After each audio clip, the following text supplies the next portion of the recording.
This time I have another concern that bothers me most. I noticed one student which always brings one of her favorite toy, a ball, uh, which I noticed she or he seldom forget bringing the ball inside the classroom. Always kina siya nadala og bola sa classroom.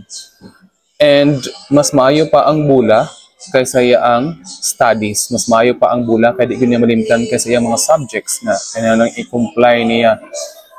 I call this I call his attention before but wala raman. So I hope unta no wala ko nag kuan saya ang kuan bringing the ball inside the classroom. As long as dapat i-manage lang niya yung time. Wala it's not bad na nadudula siya dito sa classroom. Kaya I know it will develop his personality as a sports enthusiast. Pero dapat yun i-manage ang time kay based from the records mas maayo pagid siya nga mas maayo pa magdula siya. Pero luoy pud kayo ang ubang subjects. So dapat i-manage yun ang time. So, mora to.